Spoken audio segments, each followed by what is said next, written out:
it's a Frank day. The day I start doing the Frankie stuff. Frankie gets cleaned. Frankie gets mended if need be. Where do I start? Exterior or interior? Interior, please.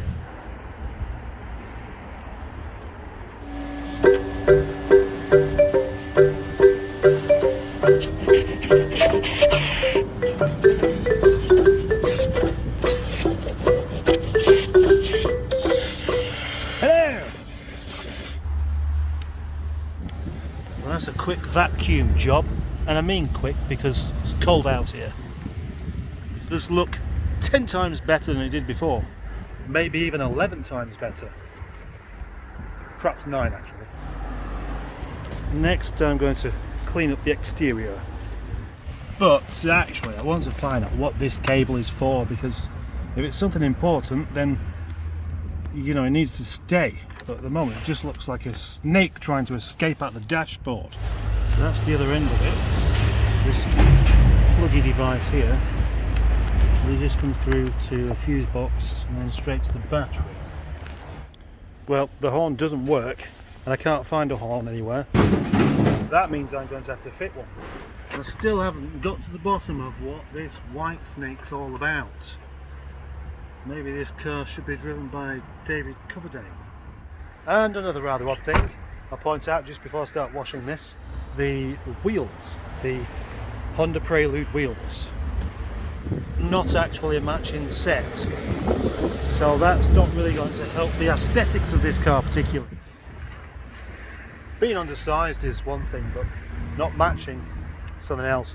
So I'm wondering whether maybe this car would look better with just a set of steel wheels and trims, because after all that's what this car would have come with in the first place. In the meantime, how much will a good wash help the look of this car? The paint's come up quite a bit better than I was imagining, to be honest. At the bottom you can see it's beading, so obviously had some wax work done on it at some point, and it's still lingering around on the bottom part of the car, but not at the top. I'm going to come back to this tomorrow because there's a job on Max I would like to do now. Yeah? What about that one? This one? What about that one? What am I talking about? Glad you asked, actually. Look at those original GTI wheels. They've clearly been stood a while because they smell like an old shed, which you might accurately describe the car that they're going on to as.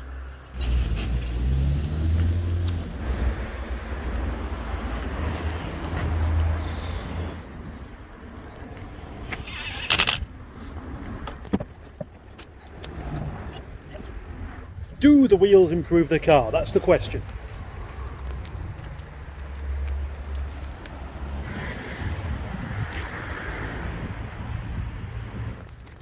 Yes, still covered in dents though.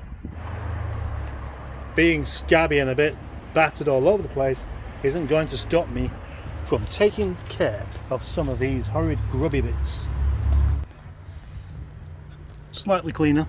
I am considering making a feature of that bonnet with its, you know, mismatched colours. It's been rattle canned and it's not exactly the best job. But if I was to properly buff it over so it's nice and shiny, really lovely and shiny, but also odd colours, it might look kind of cool. Doing detailing jobs on any kind of car that clearly needs panels changing might suggest I need my head looking at, and that's fine with me. I'm sure 95% of people would think exactly that. Why bother cleaning up the little bits when you've got the big bits still to do? Obviously I can't do the big bits just yet, and as I see it, not taking care of the little bits is exactly what leads to the big bits needing doing in the first place. If you can't see any sense in what I just said there, please start calling me the man from Del Monte. Monte! If you ever come to Rochdale, here is something to consider. You're supposed to go through red lights here, because otherwise an Audi won't come into the back of you.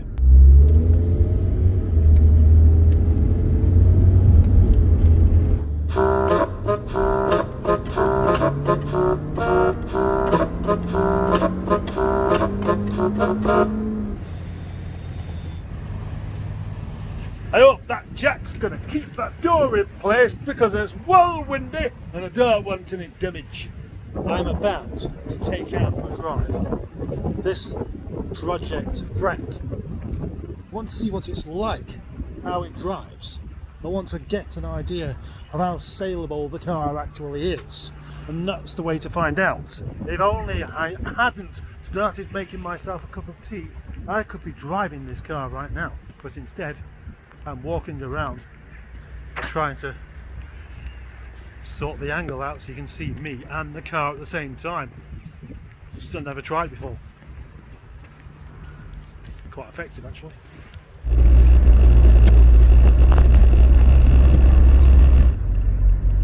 Well, it's not quite as planted feeling as some of the R8s I've driven.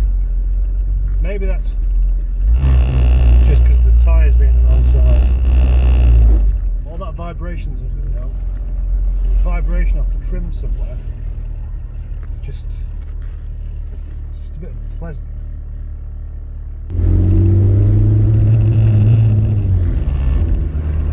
Well, there's more to investigate than I was expecting actually. Well, I'm doing 50 miles per hour there, so that's a reasonable speed to do. But there we go. That's what it's doing. It doesn't want to rev.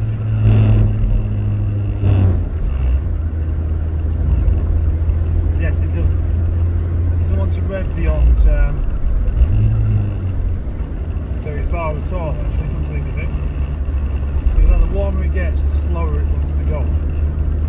So that's interesting.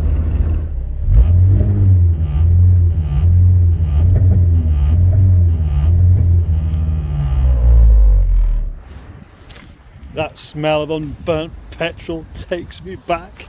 I almost want to drive it or even... Oh yes, yes. Back to the 90s when cars like this were new, and most people like me had cars from the 70s and 80s, and they all stunk and they didn't work properly. But playtime's probably over because, as you can see, the light's starting to go away, which means it will be dark soon, and I've got to go home and edit this video.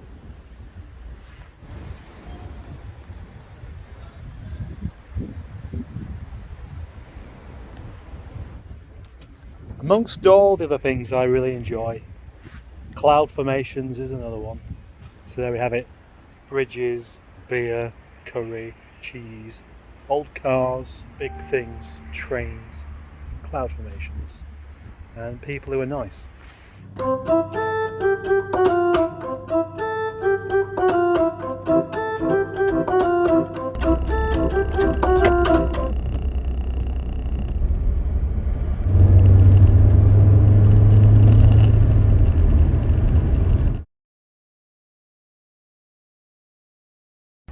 What time is it? What time is it? Stand clear. Time to do the vacuuming. I think I need to do a terrible car review on this one as well. This car belongs to a lady who I've known all of my life. And do you reckon I should do it? Should I do a car review on this old Honda thing here?